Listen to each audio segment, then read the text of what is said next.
People came out of the caves thousands of years ago, and now some very clever ones are going right back in.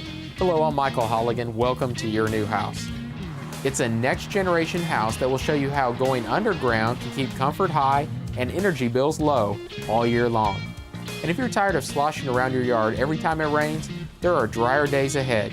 Super Handyman Al Carroll has a drainage system that will put an end to your water woes. It's all coming up right now on your new house. If you're a fan of your new house, you know that I enjoy building energy-efficient homes. Well, today I'm on top of one of the most energy-efficient homes in the country. We're going to take a look at the advantages of building homes underground. From the roadway, this home simply looks like a grass-covered hill with a few odd-looking concrete structures scattered about. But inside, it's an architectural marvel designed for the utmost in energy efficiency and luxury living. Homeowner Bill Coleman says you'll find no insulation behind the interior walls of this home. There's no need. Most of the walls and roof are buried under an earthen berm that's at least 4 feet thick, giving those areas of the home an energy efficiency rating of R100. The only exposed wall is in the front of the house, and it contains mostly double-pane, energy-efficient windows. The only exposed portion of the roof looks like a submarine coming to surface, surrounded with glass blocks to allow in light. So Bill, this is the only exposed section of the roof. This is where your light's getting in? Right, it comes down the center of the house, and then also from windows on the front side of the house. Okay, and it goes in that glass block, then there's just a shaft running down through there? And the walls of the shaft are painted white, so that the light reflects and spreads throughout the center. Okay, well I know it's a big home, so we've got to be standing on the rest of the roof right now. And how deep is the soil here? The dirt itself is more than 4 feet deep, and then we've got polyurethane insulation bats underneath that. How do you keep it all draining? Because I know you don't want any water leaks there. I mean, how do you get the water out of here? There's a very slight slope to the south that directs all the water off the roof. Okay, and then material, I see there's right here, we've got a little bit of old asphalt, it looks like. Is that down on the roof also? Yes, all the fill dirt for covering the building was provided free by the city of Dallas. That's all right. How heavy is this now? I mean, you've got a lot of soil, a lot of fill on top of your roof. How much weight? I come up with a figure of around 800 tons overhead. 800 tons. Do you ever worry about earthquakes? No, not earthquakes or tornadoes for that matter, but when it creaks, we listen very closely. It makes you a little nervous? Just a little. And then right over here, what's at this edge? We've got a porch that runs the length of the front side of the building on this side of the house. Well, we're 20 feet deeper now underneath the ground, but there's a lot of light. Bill, what do you call this area here? It's a clerestory window, and that allows the light to come in from the east and west and bounce off the walls of the shaft above us, thus filling in the center of the house. And it's just those glass blocks that we just saw that's letting that in. Right. Yeah, works good. Notice over here you've got quite a beam, and it looks like it's holding up the whole ceiling structure. I don't see any walls supporting it at all. Well, the beam that runs the length of the house provides an edge for the planks above us to rest on. And each one of these planks weighs about 4,000 pounds, plus what you've got in the dirt above that. So these planks are concrete? Yes, they're pre-stressed concrete, all laid in place in a matter of a few hours. Okay. And you're holding up a lot of dirt. Like you said, how many pounds? 800 tons is what I estimated based upon the weight of the roof and the dirt on top of it. Well, I'm like you, I'd be a little nervous if I heard it creak. I may actually leave if I hear that. And then just this one side has windows, sort of like a walkout basement? Yes, we've got windows and doors on this wall, which is the west-facing wall. And this allows us to meet all the building codes for requirements about emergency egress. Okay, so for egress, in case there's a fire in here, you have to have a way out. So all the bedrooms are built against the wall with windows? Yes. And they also have a view that way out the back side of the house. That's nice. And then the rest of the house, the other 3 sides, no windows. Correct. It's all concrete walls with no openings and dirt on the outside. So low utility bills? Very, very low. We've spent over $250 for a house half its size before we moved into this one. Each month on utilities? Yes. How about this one? Less than $200 a month for 4,200 square feet. Twice as big as the other one? Yes. Tell me about this. This looks like a New Mexico fireplace if I've ever seen one. It was designed and built by a very nice lady from Taos, New Mexico. Mm-hmm. She builds fireplaces like this all around the world. And Opening there and opening on this side as well? right, so it warms both sides of the room. And the rear of the fireplace is like a parabolic mirror. It's set up in such a way that it reflects the heat outward from the fire logs as they're burning, and thus warms a much larger area of the home. Because there are no load-bearing walls, a future owner could completely tear out the home's existing walls and redesign the interior floor plan. Also, there's no attic to run the air conditioning and electrical lines. Well, Bill, looks like you have to figure out some creative places to put stuff that would normally go in the attic or underneath the slab. Right. We've got the air conditioning ducts and all of the water, both cold and hot, traveling through a chase to the bathrooms and to the kitchen. Going throughout the whole house. Where do you end up putting your blower unit for your air conditioner? It's in the tunnel here, which connects the house itself to the garage, which is behind us. Okay, the tunnel, huh? It's above us also then, huh? Right. We're making efficient use of all the space here. Okay, and there's the unit up there. The blower for the heater and the air conditioner is mounted up above there. And then how about water heaters? We've got a water heater out in the garage, and through that insulated pipe we just saw on the chase, it delivers the hot water throughout the house. We've got a continuous running electrical pump so that we expand the capacity of the hot water heater by the pipeline, delivering to all the faucets. Living underground certainly has its advantages when it comes to energy efficiency. Plus, Bill saves $1,000 a year on insurance because the home qualifies as a semi-fire resistant structure. But keep in mind, this was a long and somewhat costly construction process. It took 18 months to build this home at a cost of more than $200 per square foot. If you'd like more information on innovative building techniques that can save you money on your energy bills and your insurance, contact us on the internet at michaelholigan.com.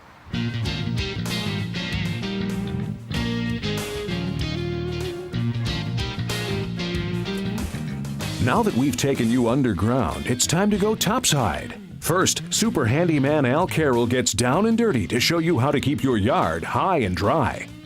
And if your yard has become the community feeding spot for those uninvited animals, Joe Sherinsky has some solutions to stop the mooching and munching from your garden and birdseed. It's all coming up next on Your New House. If you'd like a detailed list of the tools and materials needed for any project that you've seen on the show, you can find it on the internet at www.michaelholigan.com.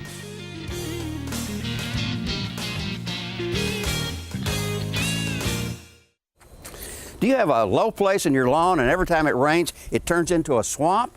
All that water is not good for your yard. It's also not good for your foundation. Would you believe that this is going to cure the problem? Now, the product is called Multiflow, and it's a drainage system. It does much the same thing that the French drain would do, but at a lower cost. Basically, how it works is this. These are plastic tubes here. We've got 5 of them. They're perforated. That allows the moisture to go inside, and then the tubes just carry it on out to the street.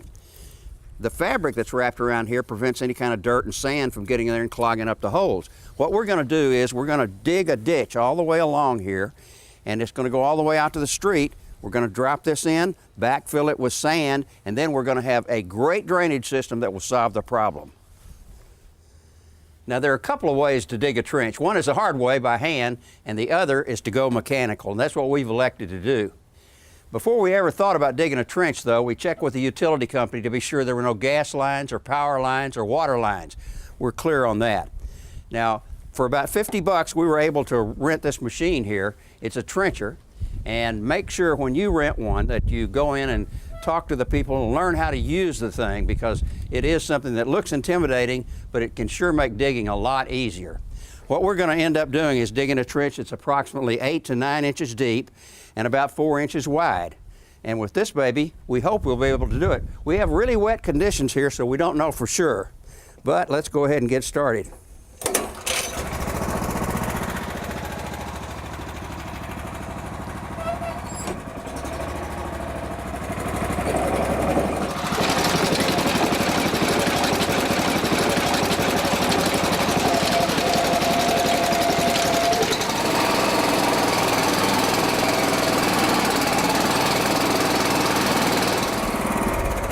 Now that is one great looking trench, and we couldn't have gotten it done this easily if we hadn't rented this equipment. One of the things that we did learn was that we needed to put runners down under the tires so that they didn't dig into the grass, and also to give us better traction. Now, we're going to have to make a turn right here, and the reason is because we can't run straight on out here because we've got these mailboxes in the way.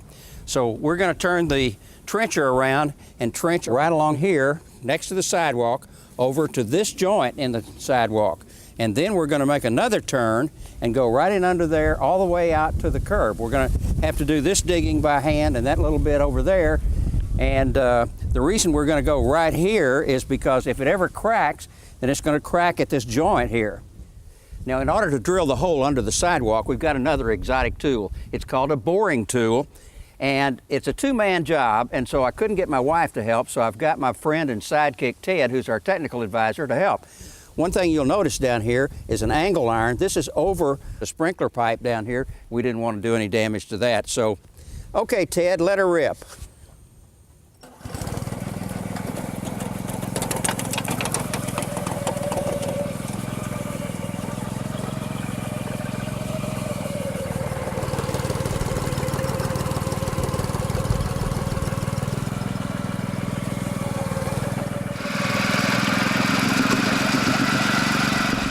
Now that we got all of our digging done, it's time to put the system in place. Our goal is to have it up so that the top of this system is about 2 inches from the surface. In some areas we dug a little too much. We want to have a nice even flow all the way down, sloping down to the street. So what we're going to do is put some sand in the bottom, particularly up here where we first got started, where we didn't have our trencher adjusted quite right. When we get through, we're going to have it perfecto. Now the product comes in 25-foot rolls at 37 bucks a piece. Since we have more than 25 feet in our trench here, we had to invest in a second roll. They go together with this connecting piece. It just snaps in place. And then to make sure that you don't get any dirt or sand inside the system, you need to tape it around here, pull the fabric up over the edge and just tape it in place. And then we're ready to go down and cut it off at the other end. Now we cut off our second roll of multi-flow at the end of the trench here, and then we put an end cap on there, and you can see we cut a hole in the end cap. The reason for that is our outlet pipe is going to be PVC. Ted, can you help me put this thing in the trench? Remember now, it's got to be about 2 inches from the ground level all the way, and we're going to put backfill of sand in there. But first, we're going to have to go over to the curb and make our hole in the curb over there. Then we'll get the PVC hooked up and we're on our way. Now we've put this piece of pipe into the hole that we drilled under the sidewalk. Eventually, it's got to come through the curb here and outside so the water can drain. So we rented our third and last exotic tool. It's a hammer drill, and it's going to go right through the concrete.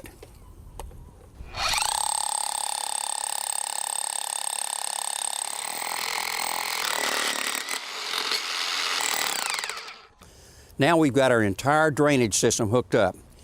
And what we're going to do next is put some fill sand in here. This is going to be coarse washed sand. It's the best thing for this system. And then we're going to come in here and clean up our mess, put some sod down over this, and it'll grow back in place. It's going to look like $1 million, and we can say goodbye to the swamp forever. Well, we finished our system, we've tested it, and it's actually working. It's bringing the water out where we want it here. It's been sort of a long day. The sun's about to go down. I've got dirty hands, dirty clothes, but we have saved a lot of money to solve a problem. This will cost appreciably less than what a French drain would. If you'd like to have more information about this, why don't you contact us on the internet? It's michaelholigan.com.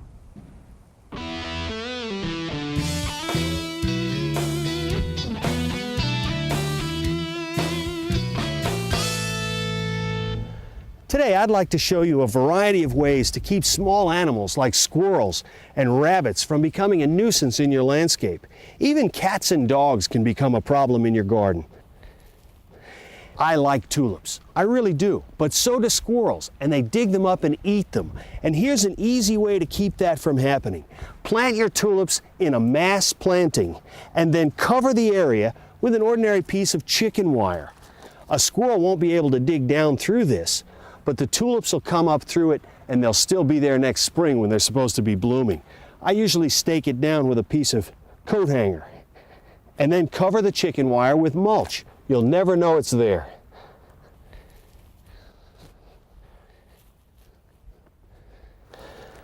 Now, cats can be a nuisance in our landscapes in two ways. The first is that they can use our expensive ornamental trees as scratching posts. That's an easy fix. Take something that'll catch in their claws, window screen, hardware cloth, or any commercial tree wrap, and wrap the tree. They'll find some other place to go and scratch. But another thing that cats can do is use your landscape as a litter box. That's a whole lot less pleasant. And an easy way to fix that is to use a scent repellent, like ordinary mothballs. Scattered around in your landscape, they repel cats and even dogs. And scent repellents can work very well on cats, but they don't work too well on rabbits or deer. For those, we want to use a taste repellent. This is one of many commercial taste repellents on the market. It's called Repelling. You can get it at your local nursery or garden center.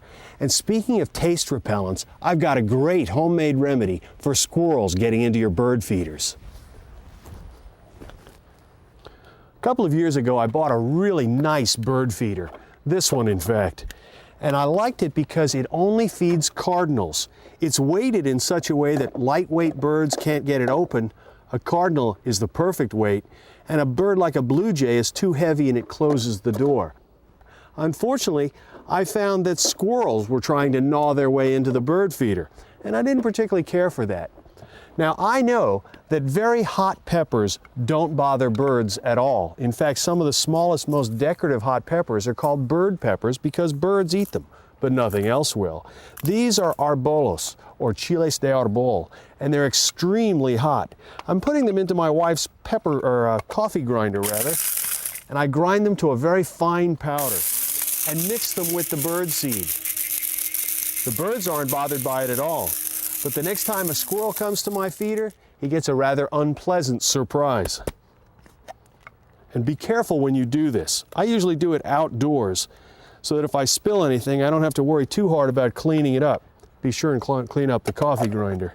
And then I simply shake this up well to mix it with the bird seed, and then put it into the feeder. End of squirrel problem.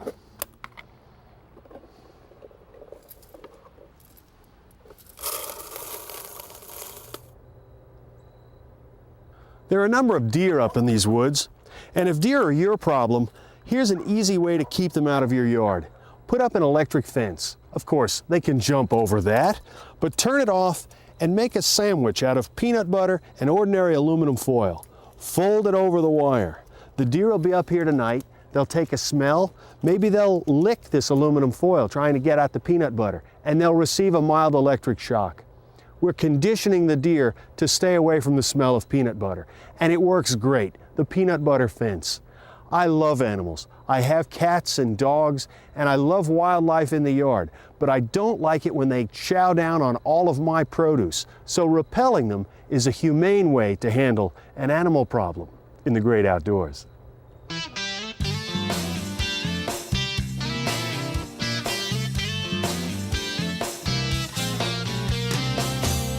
If you've ever tried to pull out a 12D or 16D framing nail that's been driven deep into a 2x4, you know that it's not easy. Anyone can use the claw of their hammer to pull a 4D nail out of a piece of pine trim, but these are a whole nother story. Now, you can try the old fulcrum method, which is basically taking a piece of wood, placing it under the hammerhead, and then lifting up. The wood acts as leverage, but that won't even work on stubborn nails, and if you lose your balance, you can break the handle of the hammer. So instead, try this quick tip. Place the head of the nail as far back as it'll go into the claw of the hammer. Then instead of lifting up on the handle, tilt it over to one side. Now the hammer head will actually help to extract this out because it works as a leverage. If it doesn't come all the way out on the first try, then just reposition the claw so that it's on the nail shaft down close to the board and then tilt over to the other side. Now this may take 2 or 3 tries, but eventually it will come out.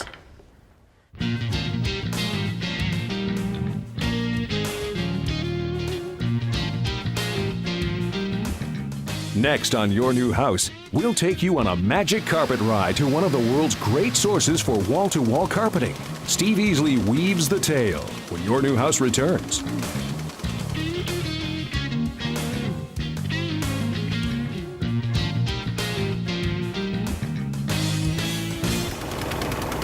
Did you know that Americans install over 14 billion square feet of carpet in homes and businesses each year?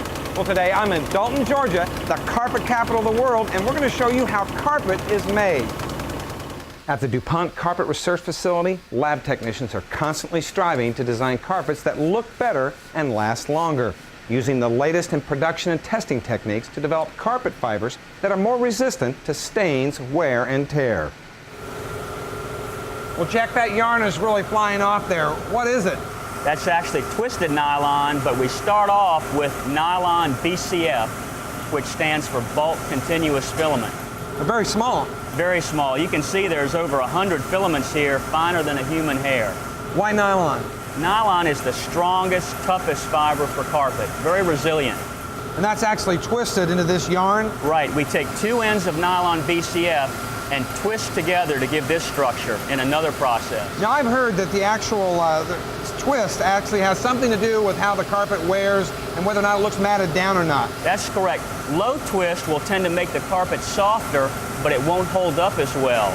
Higher twist gives you a firmer structure that won't open up and mat and crush down. So this is quite a bit smaller than the actual carpet fibers I'm used to. You use something else to this? Right. We take this twisted yarn, then go through the heat setting process to lock that twist in with pressure, heat, and steam. Then we go to the tufting process. Well, Jack, that looks like one big sewing machine. That's really what it is, Steve. We start with the twisted heat set yarn on the creel. Those ends come up through these series of pipes and down into the tufting machine. In an actual carpet mill, this machine will be about 12 feet wide. Now, each of these ends of twisted heat set yarn feeds through a needle, and those needles tuft or stitch that carpet fiber into the primary backing fabric, which you can see is advancing through the tufting machine. So more needles mean more stitches means I can make a heavier weight carpet. That's exactly right. Now, this is basically a primary backing material, and what comes out the other side of this is something that looks very similar to the finished product, carpet. Exactly. And then this will get a secondary backing, which makes it a little stiffer and heavier. That's right. So, Jack, how do you dye carpet? Well, the tufted goods are coming from the tufting machines like we saw earlier. Under this dye application head where liquid dye is being pumped through and coating the carpet fibers, just basically saturating them with liquid. After that, the dyed carpet is going through a steam fixation step where the dyeing reaction takes place such that the dyes will not then wash out once they're in your home. That's pretty important. It is. After that, for the DuPont Stainmaster process, we're applying anti-stain polymers in another dyeing step. And those anti-stain polymers again saturate the nylon fibers. Then we go through another fixation step and the carpet is dried. Now, the concept here is basically that Stainmaster goes into the fibers so that it can't absorb any stains from anywhere else. Exactly. Then after the carpet is dried, we go through the Teflon spray application where the Teflon polymer is applied to resist soils.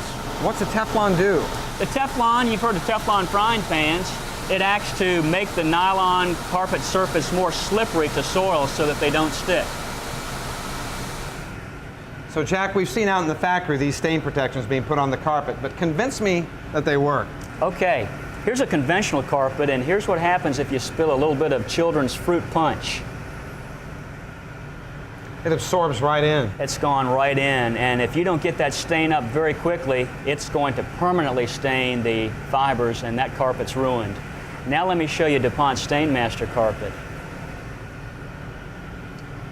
Well, it beads right up. Right, that's the Teflon repelling action, and that bead will stay there for minutes or even hours until a consumer can get to that and wipe it up. But even if that bead goes away and starts to soak down into the carpet, the anti-stain action takes over and the fibers won't absorb that dye. That's amazing. Well, thanks, Jack. Sure. Well, 3 things to remember when buying carpet for your home. First of all, the fiber. Nylon is considered the best because it's the strongest. Second is the number of twists in the yarn. More twists means that your carpet is going to be more resistant to crushing from traffic. And finally, stain protectants. Stain protectants will make your carpets look cleaner longer for your new house.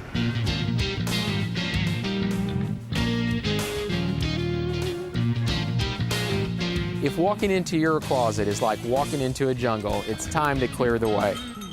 Teresa Garrett gets organized and she'll show you how you can do it too.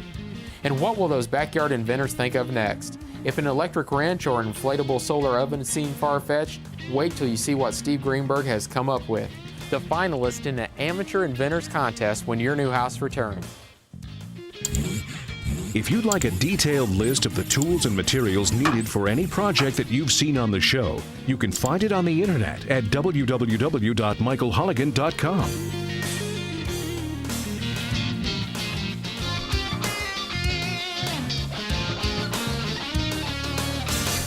Wouldn't it be great if there were a mortgage loan that would reward you for being energy efficient? Well, there is. It's called an energy efficient mortgage. It gives homebuyers extra benefits, including the ability to qualify for a larger loan on a better home just for being energy efficient. If you can qualify for a home loan, you can qualify for an energy efficient mortgage. All you have to do is have a home energy rating systems report done on the home you want to buy. The report costs between $100 and $300 and can be paid for by the seller, your lender, or the real estate agent. A trained energy rater looks at the home's insulation, windows, appliances, utility rates, and other factors to determine how energy efficient the home is. He gives the home a score between 1 and 100, with the higher score indicating greater energy efficiency. The report also includes recommended cost-effective energy upgrades, estimates of the cost, annual savings and useful life of those upgrades, what the new energy efficiency rating would be with the upgrades in place, and the estimated total annual energy cost for the home, before and after the upgrades. If the home does need energy upgrades, you can finance them through the energy efficient mortgage. An FHA energy efficient mortgage, for example, lets you finance up to $8,000 worth of upgrades. An energy efficient mortgage also lets you stretch your debt to income qualifying ratio by 2%, so you can qualify for a larger loan amount and get a better home at the same time. And energy efficient mortgages aren't just for home buyers. So if you've been thinking about adding some money saving insulation or double pane windows, take advantage of an energy efficient mortgage. You can add one to your existing mortgage. Remember, the more energy efficient your home is, the cheaper it is to live in and the easier it is to sell.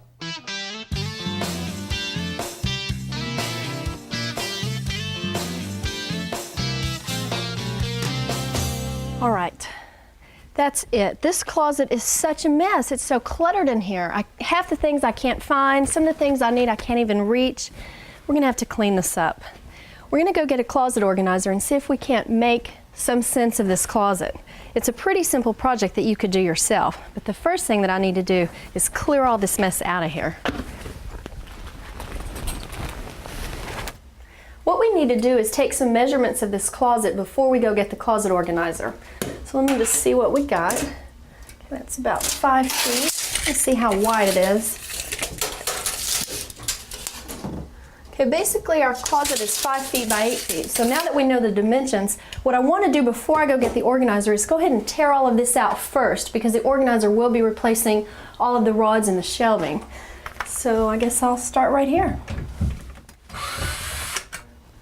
We're going to build our 3 largest pieces out here first since we have more room. We're going to build the center piece and then also the 2 corner pieces. And then all the shelving and the hanging rods will go off of these 3 pieces. All of the hardware is going to be included in your boxes. There's a lot of hardware that comes with the closet organizer. What I'm doing here is screwing in a cam bolt. And this cam bolt is going to fit right into this hole that's on the side of this piece. This just slides into place, just like this. And then this is a cam, so if you'll take your screwdriver and tighten this down, it'll lock that bolt into place. All right, we've got our 3 larger pieces put together now, and basically it was pretty simple. It was the cam bolt, and then you tighten the cam to put them together. Now the 4 wooden pegs that you see sticking up here will hold the top part of the unit on once we get it in the closet. All right, we've already started bringing our pieces in since they're all put together. This is the center piece, so let me go ahead and put this here.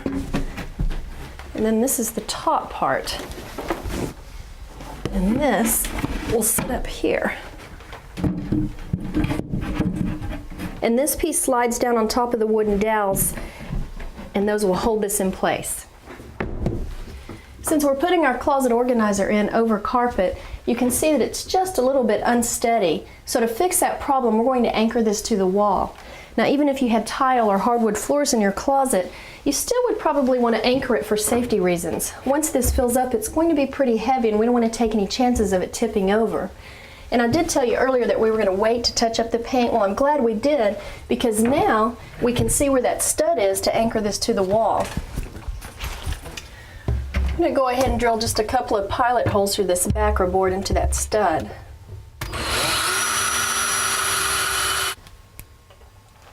I'm using two 3-inch wood screws to attach this to the wall, and that should be plenty to hold this unit in.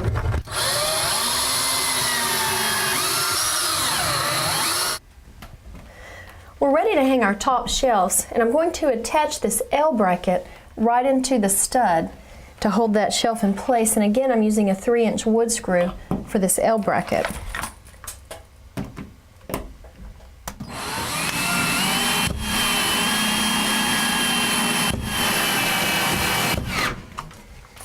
All right, now that we have our L brackets in place, I can set this top shelf up here. And this just sits right on top of the L brackets. And I've already pre-drilled the pilot holes in this shelf to make it easier. And for this, I'm using 3/4-inch screws to secure this shelf. Since our shelves are in place, we're ready to hang the rods. I've already installed 2 sheetrock anchors in the wall behind me, right here. And I'm going to put a screw through these hangers into the anchor, and that'll hold our rod in place. Also, in this panel, I've pre-drilled 2 pilot holes, so now we're ready to hang this rod. Now what you want to do is position your rod about 3 inches from the top shelf, and that'll give you plenty of room for your hangers. Use an 1.25 inch screw for this part, so line your hanger up with the sheetrock anchor, and then screw that in.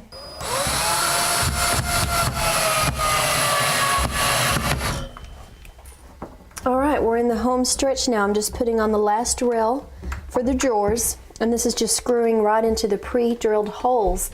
And if you'll notice these little plastic tabs, these are for the shelves, and that shelf will sit right on top of here, which will be right above the drawer. And what's really nice about this closet organizer is all of this is adjustable. So let me stick this last drawer in. This just goes right in like this.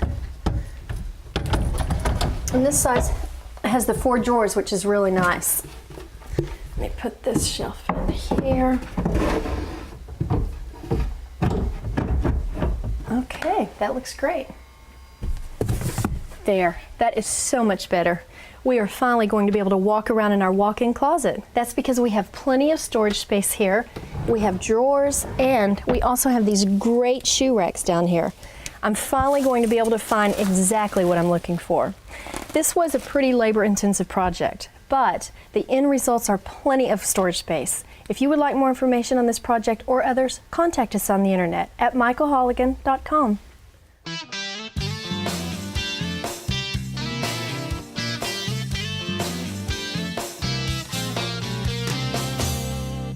Supporting heavy floor beams or holding up long ledger board is pretty much common practice whenever you're building a deck or adding on or doing major repairs. Unfortunately, so is the strain involved when you're working with these heavy materials. But here's a quick tip.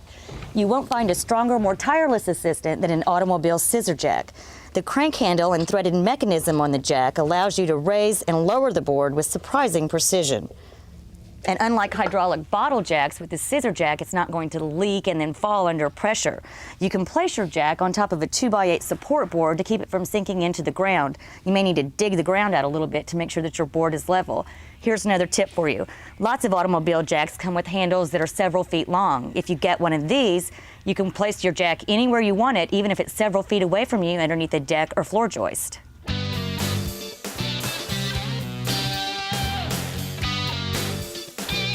You can throw that paintbrush away if you have the right siding on your house.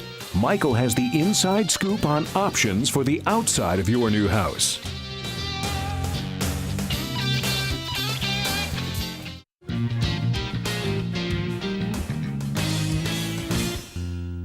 We'd really like vinyl exterior for our house. You mean like the vinyl seats of my sedan? No, that's vinyl interior. We're talking about siding made out of vinyl. Hey, that's genius. What are they gonna think of next? Corinthian leather?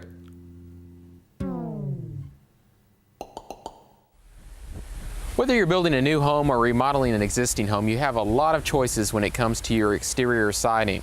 This house is approximately 20 years old and the siding was getting pretty beat. You can look at what we took off of here. You can see it's totally delaminated along the bottom. So before we just chose any siding, we had to go ahead and cut it out. You can see we put brand new OSB oriented strand board in its place there, and up here where it looked just as bad. And what did we choose to put on this house? We went with vinyl. Why vinyl? Because it's got a lot of good properties. It can last a lifetime. It can take a beating nowadays. It doesn't blow off. It really holds together. And it's also energy efficient. Let me show you. Now, when I said it's energy efficient, that's for a few reasons. One, vinyl is a poor conductor of heat, so you don't get all that hot and cold transfer. If it's hot outside, the vinyl will help slow it down, or if it's cold outside, the vinyl will help slow it down. Plus, you've got an air pocket here, and air is an insulator. As long as you can hold the air still, it helps. Even better, putting some foam behind the vinyl. Now, this is 3/4 of an inch thick. We're going to mount that to the wall, and then the guys are going to put the vinyl right on top of that. That 3/4 of an inch of foam here will give it an R rating of about 3.8. That's nice to have a little extra on your walls. If you want to move up even more, there's now contoured foam that fits right behind the panel. It's actually a piece of it. It comes in one section in the exact same shape. This has an R factor of 4.5. So unlike most exteriors, this one does actually insulate your home. And one other nice thing about this is it's super tough. Vinyl on its own is really strong, but you put this in a contour behind it like so, 300 times stronger. Now there's a lot of other features as well. Now they're making the nail hole slots on top of each other where the links actually overlap. And that way, if you're nailing this up on the side of a house and your stud's a little offset, that's okay because you can pick it up on the next one. If it doesn't fit in here, it fits in here. Now one thing to remember, if you're trying to do this yourself, is when you actually nail down the vinyl, don't put the nail all the way in tight. You've got to leave it a little room because what's going to happen, the wood frame in your house is going to expand and contract and move a little bit, and you need a little room there on your siding to move. If you put it in real tight, what's going to happen when the studs start to move, it's actually going to bow up your siding. So you got to leave it a little loose or else you're going to end up with a lot of waves going down the side of your house. Now as far as options, it's really unlimited. They're even making antique looks now with vinyl. Look how tight that is. It's a 6-inch wide piece. But what does it remind you of? Probably your grandmother's porch outside. This would have been the ceiling on it when they used strips of wood. Looks just like it, doesn't it? You can add that into your house and you don't have to worry about it ever rotting. Or how about the stone look? Now that looks like real stone, grout in between it, but it's actually vinyl. Flip it over. And unlike stone, it's never ever going to crack. And then, even the brick look. So you can see they antiqued some pieces, roughed up the edges. Every brick does not look the same, so it does look like an actual brick house. Put it up there beside to look at. Not bad, is it? And then there's other choices also for different looks. Here, we've got that restoration look because our pieces are much smaller. More like a Victorian look on a home. Color choices are endless.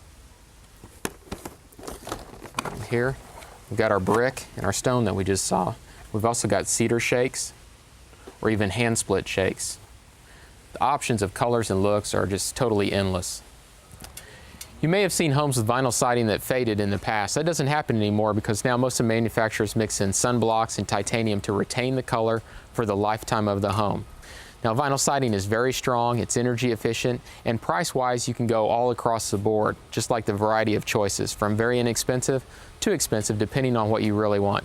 What I like best about it is once it's installed, it is maintenance free. Come out with your hose and wash it a couple times a year, and that is it.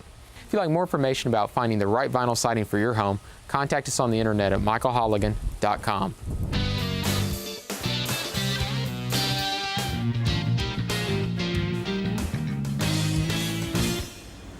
Today's Check This Out segment is a little bit unusual because the products I'm going to show you are products you can't buy, at least not yet. They're all finalists in a contest called the Search for Inventions. Now, the Search for Invention contest is sponsored by the folks at the Hammacher Schlemmer catalog. And those folks have been bringing innovative products to market for more than 150 years. And one way they find innovative products is through this contest. And one of the finalists this year is the shopping cart canopy. Now, this is a little umbrella for your shopping cart. It snaps onto the front and back, and then we just pick up the part here, and it all just folds up just like this, and very simple. And you can carry it with these two little handles just like that, which is great for when it's raining outside, you've got an umbrella for yourself, but the stuff you have in your shopping cart, those groceries, very often get wet. Well, this is one way to keep those groceries dry. Now, we have other innovative products ahead, so check this out. Now, just imagine you're out backpacking, you're miles away from civilization, and it's time for dinner. Well, you could bring with you a whole bunch of cooking supplies and fuel and whatnot, or you could use the sun's rays. And that's what this inventor's come up with. He's invented the inflatable solar-powered oven. It's basically a large balloon. I have it set up right over here, and you tie it down with some rocks, use some clothespins right over here, and you take whatever it is you're cooking, you place it right inside the center. And this parabolic angle that the balloon has takes the sun's rays and directs it towards whatever it is that you're cooking. Right now I have this pot in here. It's only been in here a couple of minutes, and I can tell you already, it's already very hot. Now, there's some markings inside the balloon so you know where to place the pot depending on the time of day to maximize the heating ability. Now, it's certainly a low-tech idea, but it's a bright idea that really cooks. Our next finalist is trying to tackle the problem of cleaning the undersurface of your car. So he's invented the portable automobile undercarriage washer. Now, when you get it, it comes like this, several pieces that snap together in this little contraption right here. When it all comes together and you attach it to your garden hose, you've got this, and you just slip it right underneath your car like that, and you can wash the undersurface of your car. It's that simple. Now, one of the neat features about it is that right over here, it's got this little compartment right here. When you open up this compartment and add some car washing detergent, you're not only rinsing the undersurface of your car, you're also washing it. Now, again, this product is not at Marketplace yet, but I'm sure the inventor hopes that when it gets to Marketplace, that it makes a clean sweep. Now, for our next product, here's the situation. You're a top executive, you're in your office, and you need to speak to one of your drones. I mean employees. So you call him or her up to your office, and they leave the door open. Now, you could get up and close the door, or you could use this product. It's called the Executive Door Closer. By just clicking the clicker, like that, it closes the door for you. And there it goes. Now, there's no special installation. All you have to do is fix it to the floor, and it's set. It doesn't open the door, it just closes it. So after it closes the door, it then resets, and that's what it's doing right now, and it's ready for its next use. Another good use for it would, let's say you're in your office and you get a private phone conversation. Rather than excusing yourself from the phone call and closing your door, just use the Executive Door Closer, and the door closes for you. Now, all this sitting around may cause you to develop a gut, right? So check this out. The product I'm wearing is called a tummy tuner, and what it is a sensor to let you know when your stomach muscles are tightened or relaxed. Now, it hooks up to either a portable CD player or a portable cassette player. This is what the sensor looks like, and what it does is when your stomach muscles are relaxed, the sound quality isn't so good. When you tighten those stomach muscles, the sound quality improves, and this way you can maximize your workout. It's also a good idea when you're walking around the gym. It tells you to suck in your gut. Now, this is certainly a gut-wrenching product. And speaking of wrenches, check this out. And finally, here's the winner of this year's Search for Invention contest. It's an adjustable wrench, but as opposed to a traditional adjustable wrench that you have to adjust with your fingers, this one is electric powered. Just push a button, it opens and closes, really hassle-free. And whether you're working on a smaller or larger nut and bolt, it's not a problem. Here's a smaller one.